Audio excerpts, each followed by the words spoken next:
What's going on, you creeps? So I've recently been introduced to the Reveel app, which, for anyone who doesn't know, it's a free streaming app consisting of what seems to be all independent shorts. They're not a sponsor or anything. It's just something that's been popping up in my Facebook feed, and I thought I'd finally buckle and give it a whirl. So, kind of spent my lazy morning checking out a few things on there, and so far I'm digging it overall. So I thought I'd take this opportunity to just do a quick overview of a few of the things I've seen on there. So far, of everything I've watched, it's anywhere between 3 and 30 minutes, so obviously you can't go into too much detail because in some cases you're just kind of walking through the entire thing. So if any of this sounds remotely interesting, check them out for yourselves. So the first one I watched was called Slab. This one falls in somewhere in the ballpark of like the 7-minute range and is about the lengths a father would go through in order to protect and or help his child. I thought they did a great job filling in this entire story, even by the midway point, as far as what's going on, what the motivations are, and things like that. So I thought that was very well done. The acting was okay. There wasn't a lot of dialogue in it, just enough, again, to kind of get the point across as to what's happening. But there was one, it was like a 2-second moment in there where I kind of had to laugh out loud because I got a very Tommy Wiseau vibe about it. Or maybe that's just me because I'm weird. But overall, I thought it was well done.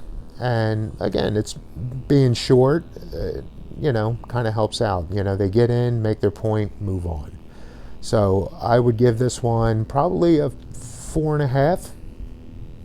And I would recommend anyone checking it out if you have a few minutes to kill. The next one I watched was called Dollhouse. This one falls somewhere in the 15-minute range and is about a girl who recently lost her family. So she decides to put on doll makeup and come knocking on strangers' doors. She comes to this house where there's a family having a game night, and she's asking if she could be part of their family. Yeah, it sounds like a safe way of putting it. I would say between the portrayal of the antagonist and like the combination of that and the makeup, I thought she definitely did give off like a really creepy vibe. And again, overall the acting was okay. I guess the biggest issue I had with it is we all know horror movies are just famous for poor decisions being made. But even by those standards, there were some bad decisions made.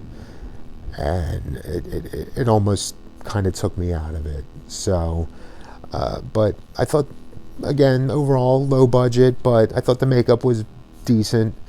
I did like the idea of how they didn't spend half of this story just slowly manipulating and just slowly kind of leaking out any intentions. I mean, pretty much in the first like 2 to 3 minutes, like there was no deception by this antagonist. And it did have 1 or 2 slight twists to it. One you kind of definitely saw coming.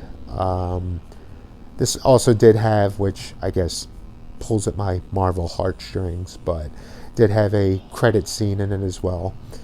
But overall, originally I was going to give it at least a 4, but I think just by the really bad decisions made by some of these characters, I'm going to have to leave it at like a 3.5. It was definitely worth a watch. A few tweaks, it'd be really great. Next we have Lifeguards versus Zombies. This one clocks in like, I don't even think it's 4 minutes, so you know exactly what you're getting into when you watch this one, and it didn't disappoint.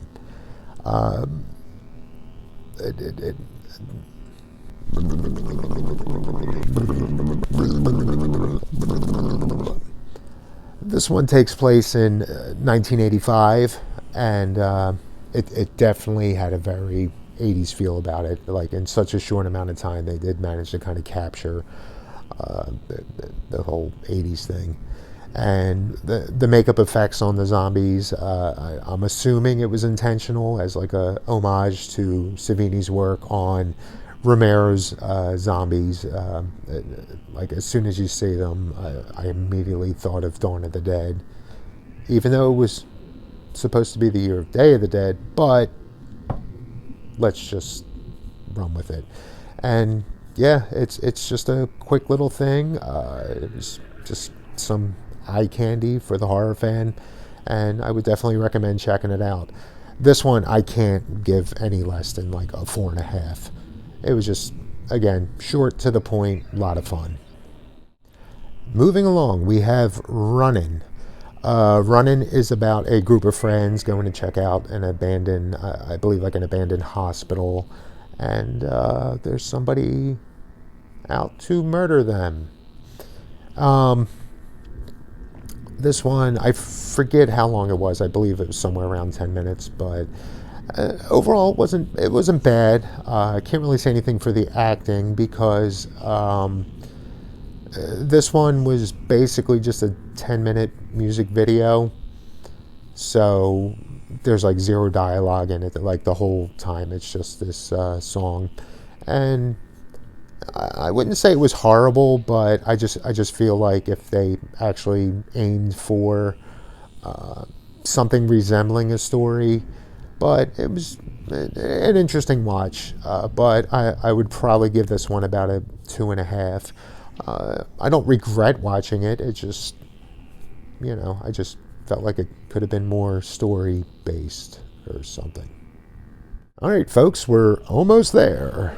The next one we have is called Teddy. This one is 18 minutes long, and the only reason I know the exact time of this one is because after the fact I looked it up and saw that it was 18 minutes, and mainly just checking up on, felt a little long, but yeah, here it turns out the first 10 minutes, give or take a few seconds, is driving. Yes, driving. They do interweave a few seconds of story in the midst of all that, but yeah, they could have probably trimmed a few more minutes out of this. Again, overall, wasn't horrible.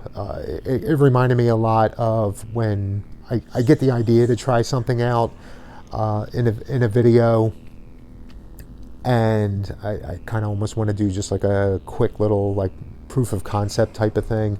It's kind of the feeling I got from this. But if you were to remove, I don't know, 8 minutes of the driving, it probably could have been a much more fun thing to watch. It was just girl driving to go visit somebody at a girl going to a cemetery to go visit somebody, and there's, a la Night of the Living Dead, just somebody walking through the cemetery and coming after her. And then the chasing ensues. Overall, let's give this one, I don't know, probably about another 2.5. Again, it wasn't horrible. No regrets, but I'm not going to say of all these, this was definitely top of the line. And last but not least, we have Universal Dead. This one fell more into, it was like the 20 to 30 minute range, and quite honestly, I didn't quite feel it. I felt they flowed through it pretty decently. Out of everything I watched, I would definitely say this had the best acting to it, but I mean, it did feature D.B. Sweeney, so come on. You got to expect, another tier of acting there. And so this one's about a CDC scientist who brings some military folk with him to go talk to this other scientist who seems to have figured out where the zombie outbreak came from and his solution to it all.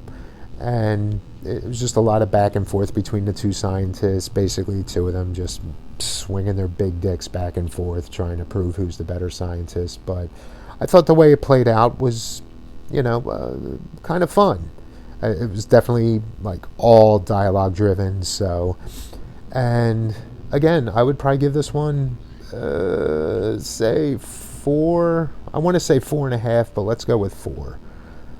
But, and yeah, I would definitely recommend checking it out. It was definitely, an interesting, I guess, twist on the whole zombie outbreak thing. So yeah, so that's it. What do you guys think, huh? If any of my monotone ramblings made any of this sound appealing to you, I would definitely check out the Reveel app and check out some of these shorts. There's a bunch more on there that I intend to get to because I'm having a lot of fun with this. So if you have seen any of these, I would definitely reach out, leave a comment, let me know what you think of any of those, and also any other shorts that you would like to recommend, because I'm always looking out for some fun indie content. And other than that, don't forget to follow us, YouTube, Facebook at Cryptic Souls, or Cryptic Souls Horror Podcast. Just insert all the combinations there and you'll find us on the interwebs. And I would say that's it. I'm going to enjoy the rest of my weekend, and I hope you all do the same.